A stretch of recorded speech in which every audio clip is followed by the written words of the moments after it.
Hello! Well, I don't know about you, but I am very hungry today. You are in luck because today I'm introducing a new series to my channel called Jake's Compliment Sandwich.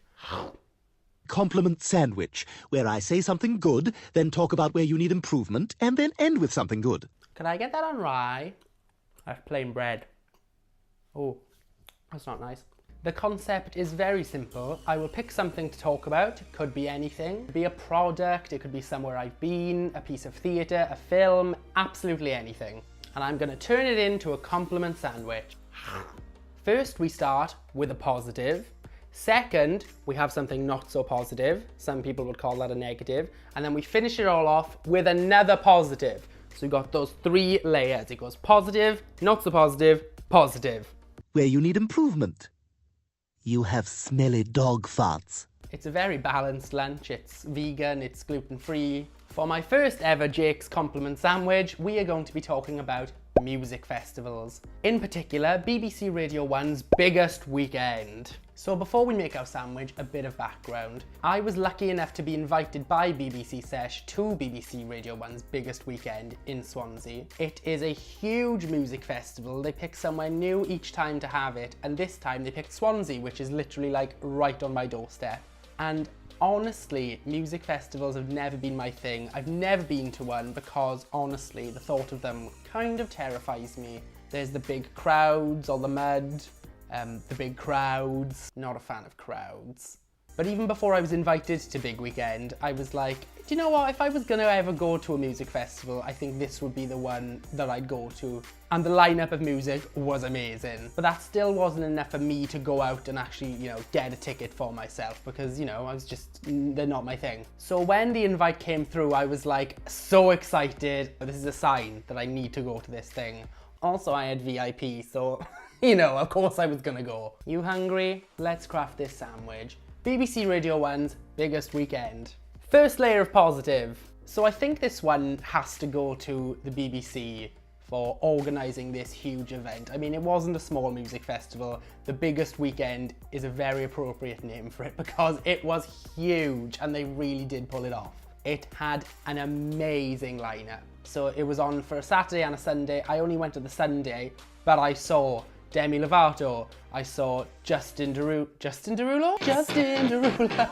I saw Jason Derulo, Rita Ora, 30 Seconds to Mars, Shawn Mendes, Florence and the Machine, and the Queen, Taylor Swift. Taylor Swift! I am a huge Taylor Swift fan. I am an unapologetic Taylor Swift fan. So yeah, just thank you to the BBC for pulling the community together and organising this amazing event, which, a ton of local people went to because they really tried hard to push to get local people there.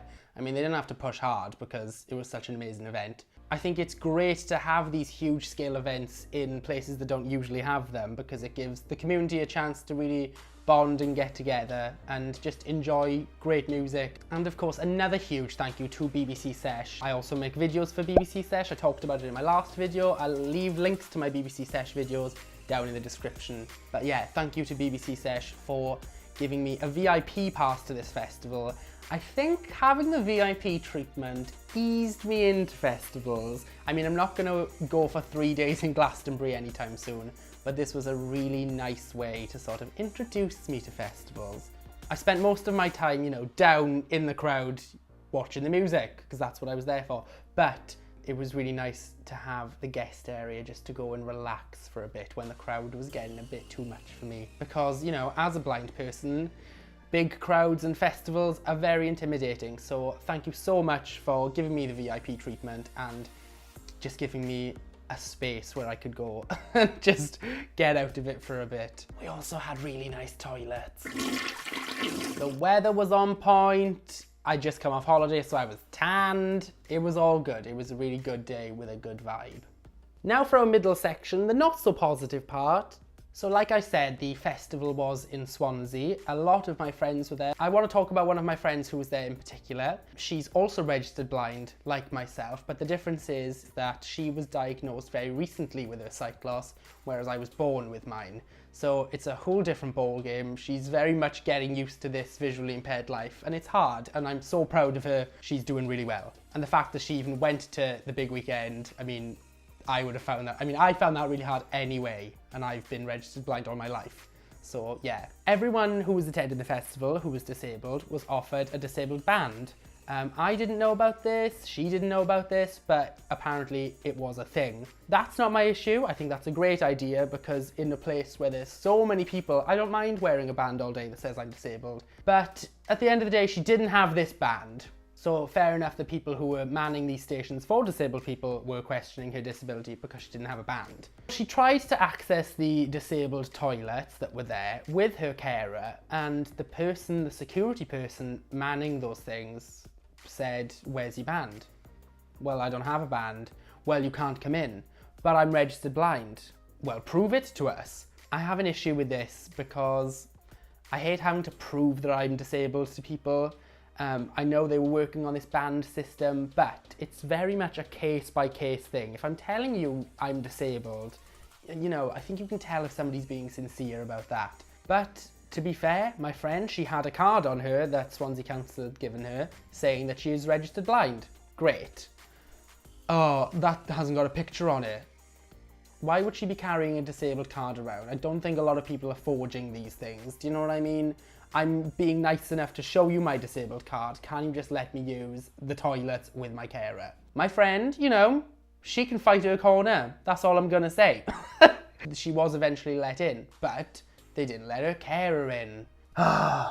So, to be fair, my friend explained, right, if you just let me in and not my carer, I'm gonna have to go use the bathroom, come out, and then go to the normal toilets with my carer, defeating the point of having disabled toilets, right? So this whole thing happened, one thing led to another, words were said, things just got way out of hand, and I won't go into it, but it just all could have been avoided if the security staff had had some sort of awareness training, and if they learned that not all disabilities are visible. And I know that they'd been told if nobody has this disabled band, you can't let them in, but I don't think that 100% works all the time for disabled people, because what if I had just sashayed into this disabled toilet area? Did I have a right to do it? I'm disabled. Yes, I do.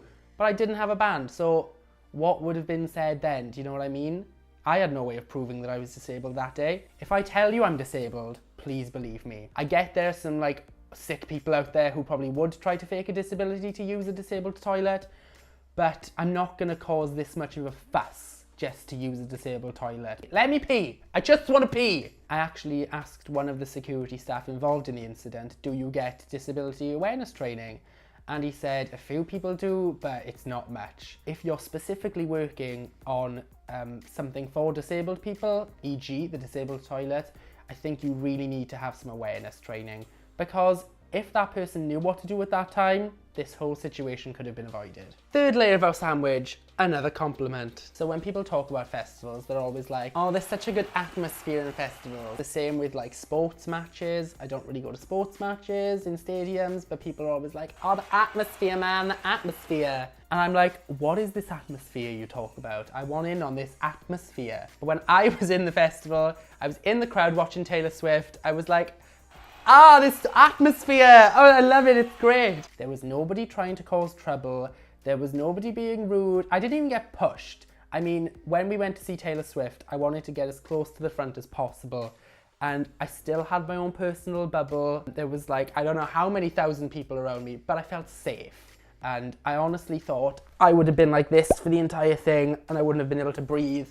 But everyone just wanted to see Taylor Swift and all the other acts perform. And honestly, I did sort of go expecting to be uncomfortable for a lot of the day, but I wasn't. It was great. I mean, I dropped my program on the floor and somebody stopped me and gave it back to me, and I was like, that is so nice. I don't expect that from, you know, a lot of people in a festival.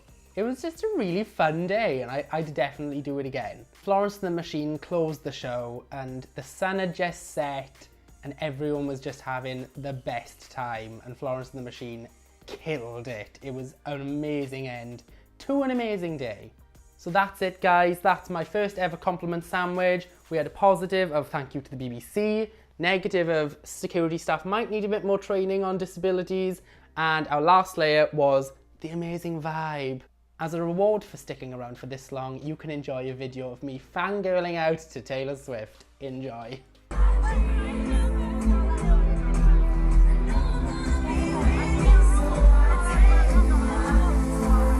Are you ready for it?